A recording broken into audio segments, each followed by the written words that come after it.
Nosso texto de hoje para a nossa meditação encontra ainda em Ageu, para nós concluirmos aquela mensagem do Senhor a Ageu. Assim, meus amados irmãos, Ageu coloca nesse texto para nós, dentro do capítulo 2, dos versos 10 a 23, o pecado e a misericórdia de Deus. O pecado e a misericórdia de Deus. Assim, então, meus amados irmãos, nós vamos ler o capítulo 2, do verso 10 em diante. Ao 24º dia do mês 9, no segundo ano, Dário veio a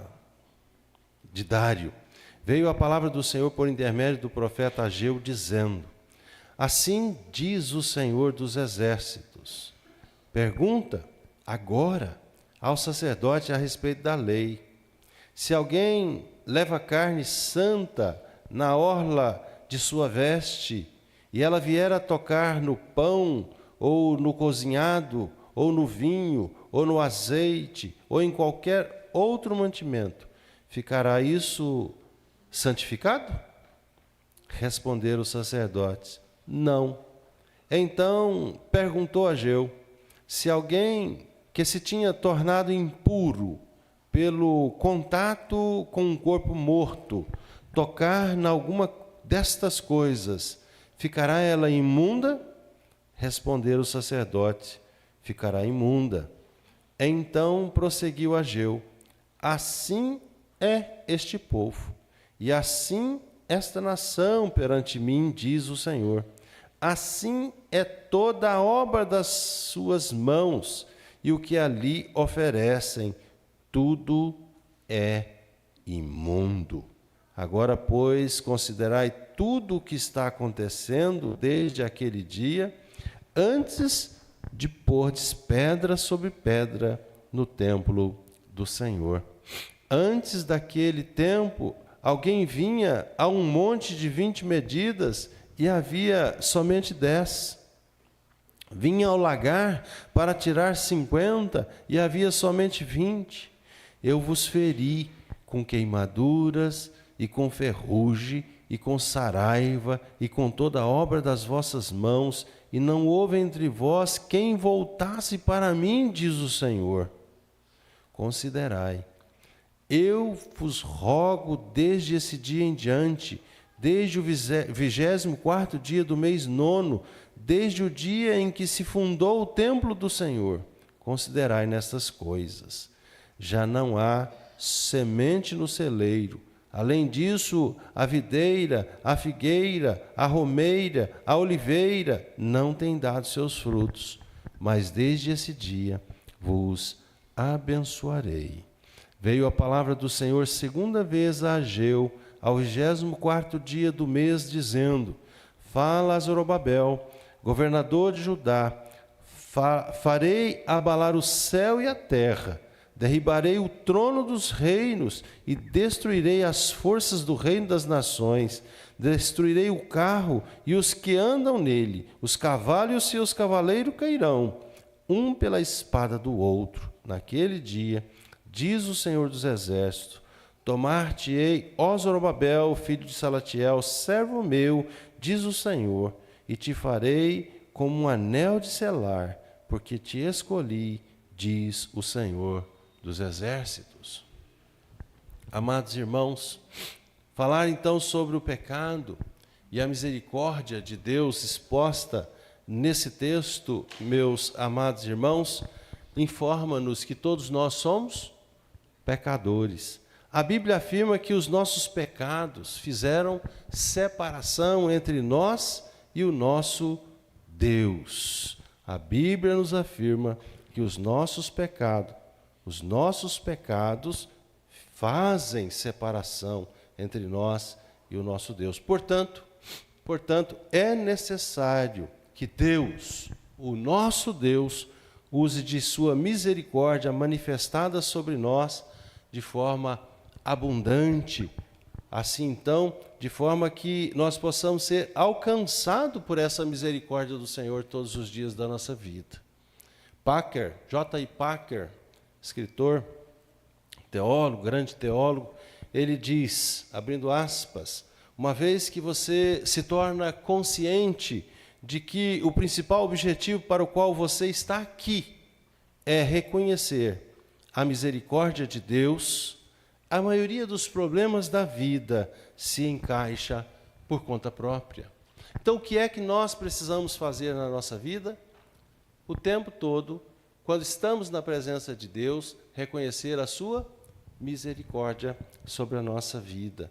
Mesmo havendo, meus amados irmãos, uma longa distância entre o período em que Ageu profere a sua mensagem profética e nós agora, os ouvintes dessa mensagem, esse tempo e essa mensagem continua sendo relevantes para os nossos dias, porque em todo o tempo as misericórdias do Senhor haverá de nos alcançar. Assim então passará o céu e a terra, mas as palavras do Senhor nunca hão de passar. Eu e você deixaremos de existir, mas o Senhor estará aqui com a nova igreja, usando dessa mesma palavra, falando aos corações dos ouvintes, transmitindo a fidelidade de Deus em cumprir as suas promessas pactuais. Deus faz promessa e as promessas de Deus se cumprem, portanto, demonstrando que Ele, o nosso Deus, Ele é inteiramente digno de confiança, Ele é inteiramente digno da nossa devoção, Ele é inteiramente digno do nosso amor. Esse Deus ao qual nós anunciamos aqui através do profeta Ageu. Essas promessas, meus amados irmãos, são válidas. Essas promessas estão em andamento. Essas promessas estão acontecendo exatamente neste momento. E serve para nós de encorajamento, para nós enfrentarmos de forma firme, de forma objetiva, de forma, meus irmãos, a olhar para a dificuldade que está vindo sobre nós ou que nos virão, tentando nos desmotivar, tentando nos tirar do foco, tentando desviar a nossa atenção, tentando nos tirar do caminho. Nenhuma delas há de conseguir, porque as misericórdias do Senhor estarão nos alcançando em todo o tempo. Portanto, nós vamos aprender nessa noite sobre o pecado e a misericórdia de Deus, destacando em primeiro lugar que Deus, meus amados irmãos, não abençoa quando há pecado, ou quando o povo está em pecado, ou há um povo pecador. Quando o povo então se rebela contra Deus, quando o povo obstinadamente endurece a sua cerviz, com certeza Deus vai também restringir os seus favores. E foi isso que nós aprendemos no primeiro capítulo desse texto, quando ele diz que faria secar a terra, que a semente não daria mais o seu fruto, que o salário dos trabalhadores seria minguado e quando o recebesse seria colocado num saco furado, que não ia dar para nada. É exatamente isso que nós aprendemos. Então, quando um povo está em pecado, pode ter certeza, meus amados irmãos, que Deus vai restringir as suas bênçãos. E, portanto, Ageu se dirige ao povo de Deus com esta mensagem de julgamento.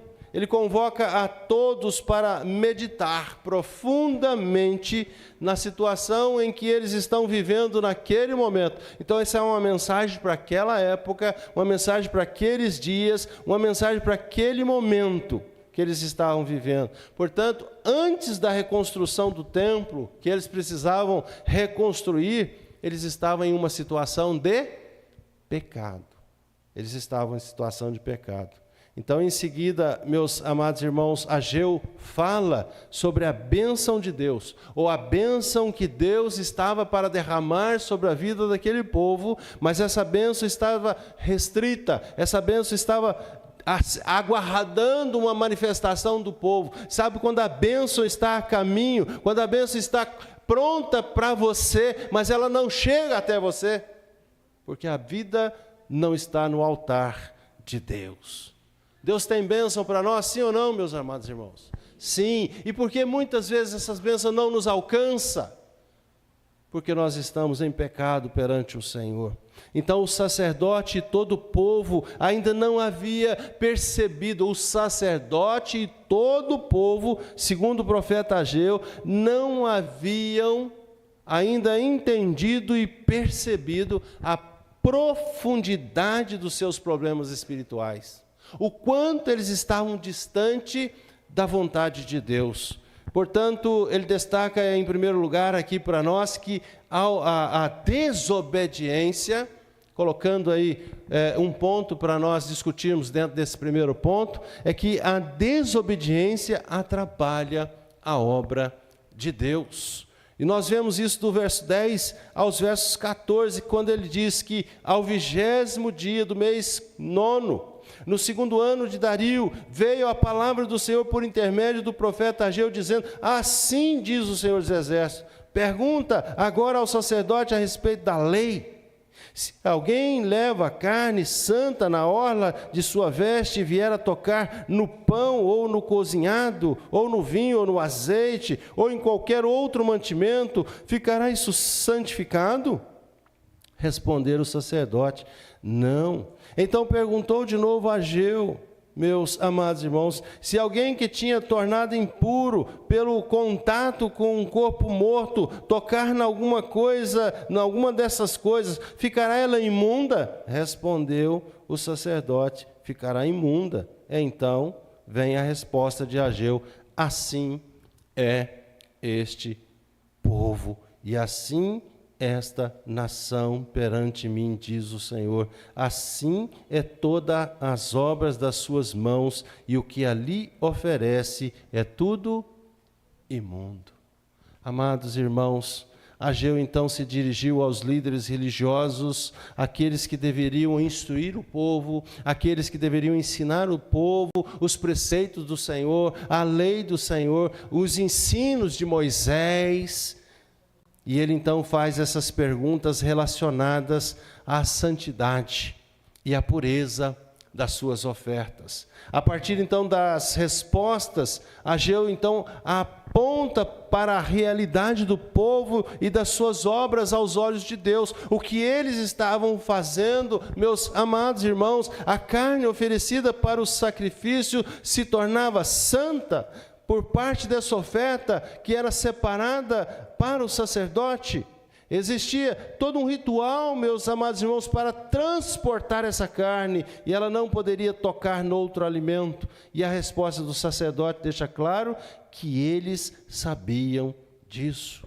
Também sabiam que se alguém estivesse impuro, não poderia tocar na oferta. Verso 13. Então, meus amados irmãos, para Deus aquele povo e tudo o que eles ofereciam era impuro, e não era a simples então participação na construção do templo, não era apenas a participação deles nas obras que ali estavam para ser realizadas, queriam santificá-los. É necessário, meus amados irmãos, que além de nós participarmos de todo esse ritual, nós participarmos das obras, nós participarmos das ofertas, nós tratarmos de entregar com fidelidade os nossos dízimos, nós também precisamos ter vida santificada diante do Senhor.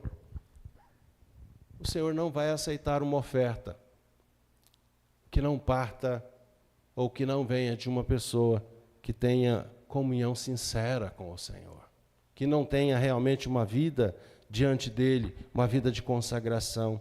Então eles precisavam entender que o Senhor exigia deles mais do que o só comparecer na obra de reconstrução do templo, que o Senhor exigia deles mais do que só comparecer ao culto solene, ao culto público, que o Senhor exigia mais alguma coisa daquele povo. O Senhor exigia daquele povo uma mudança de caráter, o Senhor exigia daquele povo uma mudança em seus corações. Eles precisavam, meus amados irmãos, produzir ações em seus comportamentos, e isso precisava ser evidenciado.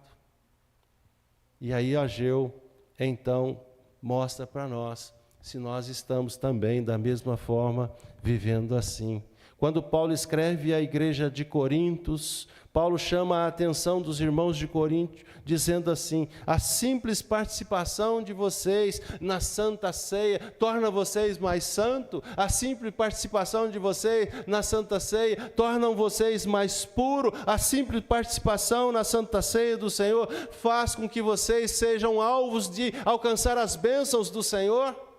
Muito pelo contrário, a simples participação na Santa Ceia é alvo da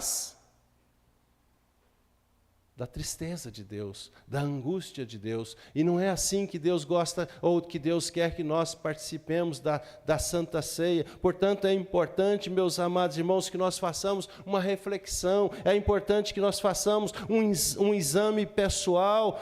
E assim, então, quando Paulo fala aos coríntios, ele diz: vocês estão indignos do Senhor. E quando nós estamos indignos do Senhor, fazendo culto a Deus, nós somos alvos da sua maldição. Nós somos alvos da maldição do Senhor.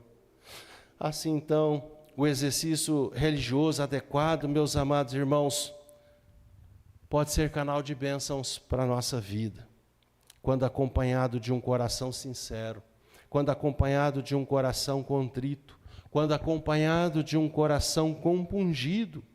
Mas quando nós então participamos do culto meramente ou de forma mecânica, isso não tem efeito e desagrada a Deus a forma como nós comparecemos na presença dEle. Os fariseus foram condenados por Jesus exatamente por agirem assim. Eles foram condenados por Jesus, aliás, eles foram até chamados de indignos diante do Senhor. Diz: vocês não são filhos de Abraão, porque um filho de Abraão reconheceria o meu nascimento, um filho de Abraão reconheceria a minha missão, um filho de Abraão reconheceria que eu vim da parte de Deus. Portanto, meus amados irmãos, ele está dizendo a eles assim: será que também aqui no nosso meio existe alguém que está apenas frequentando o culto, que tem alguém aqui que está apenas participando do sacramento, mas apenas tudo isso fazendo de forma exterior, sem estar com o seu coração contrito, sem que haja nenhuma mudança na sua vida, sem que haja nenhuma transformação na sua vida, sem que haja nenhuma produção de frutos reais das quais as pessoas possam olhar e dizer: esse verdadeiramente é um crente, esse verdadeiramente é um servo do Senhor. Assim então, meus amados irmãos, quando assim vivemos, nós vamos atrair o favor de Deus sobre nós. Mas quando não vivemos assim, nós vamos atrair o desfavor de Deus, nós vamos atrair a ira de Deus, nós vamos atrair o descontentamento de Deus. Portanto, se Deus fez isso naquele tempo, Ele é o mesmo Deus hoje e Ele pode agir também assim conosco. Assim como o profeta chamava o povo para uma reflexão, apelando para que aquele povo então meditasse na situação em que eles estavam vivendo. Gente, olha para a vida de vocês, olha para o comportamento de vocês, olha para a atitude de vocês, olha a forma como vocês estão vivendo e ainda querem chegar lá no santuário, querem chegar na presença de Deus e quer que Deus agrade de vocês. É isso que Ageu está falando. Hoje, meus amados irmãos, essa mensagem é a mesma para nós. Ele nos chama para nós fazermos uma reflexão sobre a maneira como nós temos oferecido nosso serviço ao Senhor. Em segundo lugar, ele diz que a desobediência a Deus traz consequência. Ainda dentro do primeiro ponto dessa meditação, meus amados irmãos, quando nós dissemos assim que Deus não abençoa um povo pecador, a desobediência atrapalha a obra de Deus. Agora ele está dizendo para nós assim, que a desobediência a Deus traz consequências. Por quê? Porque o Senhor lança luz sobre o que estava acontecendo até aquele momento. O Senhor joga para eles, o Senhor faz com que eles enxergassem. Sabe por que existe escassez? Sabe por que vocês estão passando por necessidade? Sabe por que as coisas estão tão difíceis para vocês?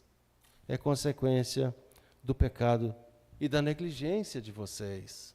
Não é nada diferente disso. Portanto, a retenção, esse é Ageu falando para o povo, portanto, a retenção das bênçãos de Deus na vida de vocês, olha só, meus amados irmãos, a retenção das bênçãos de Deus na vida de vocês é uma demonstração da ira de Deus, do juízo de Deus. Quem tem ouvido para ouvir, ouça.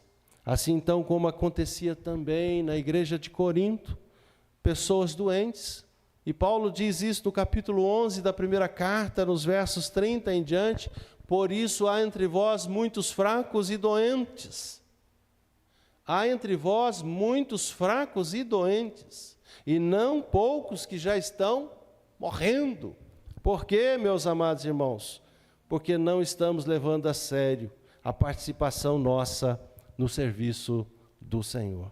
Em segundo lugar, Ageu nos ensina nesse texto, meus amados irmãos, que Deus se compromete a abençoar esse povo, quando esse povo se arrepende. Portanto, os versos 18 e 19 do capítulo 2 nos diz assim: considerai, eu vos rogo, desde esse dia em diante, desde o 24º dia do mês 9º, desde o dia em que se fundou o templo do Senhor, considerai nestas coisas. Já não há semente no celeiro. Além disso, a videira, a figueira, a romeira, a oliveira não têm dado seus frutos. Mas, desde esse dia, o que eu vou fazer, diz o Senhor? Eu vou abençoar vocês. O nosso Deus é um Deus de bênção, sim ou não? Deus está dizendo aos nossos corações: tudo que eu quero de vocês é a fidelidade de vocês em me amar. Em vocês me amar, eu vou abençoar vocês. E eu vou abençoar vocês muito, de maneira especial. Portanto, meus amados irmãos, depois de nós olharmos para trás, agora nós somos convidados a olhar para frente, para nós vermos o que é que Deus pode fazer, o que Deus está disposto a fazer, o que Deus é capaz de fazer. Portanto, o verso 19 nos diz que, apesar de todas as nossas falhas, Deus está disposto a nos abençoar. Isso fica claro para nós nesse verso 19. Essa situação vai mudar, diz o Senhor. O celeiro de vocês vão encher de grãos, a colheita será abundante. Tudo que eu preciso é que vocês me amem e me honrem. É só isso. Portanto, meus amados irmãos, a graça de Deus, conforme nós ouvimos da parte do nosso irmão presbítero Romero, no processo litúrgico desse culto, ele diz que a graça de Deus supera o pecado. A graça de Deus, ela é maior que o nosso pecado. Portanto, quanto dista o céu e a terra, assim é grande a misericórdia do Senhor. Como está distante o Oriente do Ocidente, assim é a bondade e a misericórdia do Senhor. O Senhor é misericordioso e por isso não nos repreende, diz o texto, perpetuamente, como um pai que ama o seu filho. Assim o Senhor nos ama. Portanto, meus amados irmãos, nós temos sido amados pelo nosso Deus. E o nosso Deus quer derramar sobre as nossas vidas bênção tais que delas advenham a maior abastança. Portanto, em terceiro e último lugar, quero destacar ainda nesse texto, meus amados irmãos, que Deus tem uma promessa de vitória para cada um de nós. Veio então a palavra do Senhor, segunda vez a Ageu, ao 24º dia do mês, dizendo: fala a Zorobabel, governador de Judá, farei abalar o céu, a terra, derribarei o trono dos reis, destruirei a força dos reinos das nações, destruirei o carro e os que andam nele, os cavalos e os seus cavaleiros cairão pela espada do outro. Naquele dia, diz o Senhor dos Exércitos, tomar-te-ei, ó Zorobabel, filho de Salatiel, servo meu, diz o Senhor, e te farei com um anel de selar. Por quê? Por quê? Diz o Senhor dos Exércitos. Você é escolhido de Deus, sim ou não? Sim, nós somos escolhidos de Deus. Então, meus amados irmãos, a pergunta para nós é: quando é que seria o cumprimento dessa promessa para o povo? Ageu responde: depois do juízo de Deus. Essa mensagem, então, foi apresentada, meus amados irmãos, para aquele povo, num sentido ou numa linguagem apocalíptica. O dia do Senhor, a ocasião em que o Senhor haveria de abençoar aquele povo. O dia de Cristo. O dia de Cristo virá para acertar conta com a sua igreja. Assim era Deus na vida daquele povo. A mensagem de Ageu, meus amados irmãos, ela é confortadora, porque ela anuncia que Deus está no controle, ela anuncia que Deus afirma por meio daquele profeta que as suas palavras são verdadeiras, que as suas palavras são fiéis, que ele tem um plano soberano, que o seu plano está de pé e que o seu plano se cumprirá na vida do seu povo. A profecia de Ageu, meus amados irmãos, teve o seu cumprimento na chegada do Messias, o nosso Salvador, no nascimento de Cristo. Deus é fiel às suas promessas, tudo que Deus prometeu tem se cumprido nos nossos dias, de modo, meus amados irmãos, que Ele promete e será realizado. As palavras então do profeta Ageu nos servem de consolo. As palavras do profeta Ageu nos servem de encorajamento, nos motiva a confiar nesse Deus que faz promessa, assim como foi para aquele povo. Apesar do pecado daquele povo, Deus estava disposto a abençoar aquele povo. Assim também, Deus é conosco. Apesar dos nossos pecados, nós somos sempre alvos da misericórdia de Deus.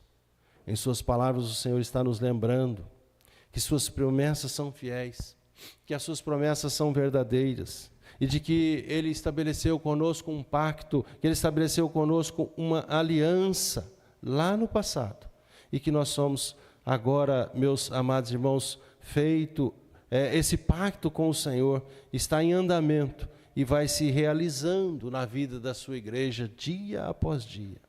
Portanto, aprendamos práticas religiosas, como ir à igreja, como participar dos sacramentos, como ouvir uma pregação da palavra, até mesmo participar da obra de construção, são canais de bênçãos para a nossa vida. Porém, nós precisamos ter uma relação de confiança com Deus. Nós precisamos de maior participação nas coisas de Deus, nas coisas que realmente agradam a Deus. Pergunta para nós: como nós temos feito, meus amados irmãos? Ou como é que nós temos usado esses meios de graça na nossa vida? Eles têm sido, ou seja, a nossa participação nos cultos, a nossa participação na Santa Ceia, a nossa participação nas obras, a nossa contribuição tem sido acompanhado de uma vida santa, de uma vida reta, de uma vida genuína, de uma vida pura.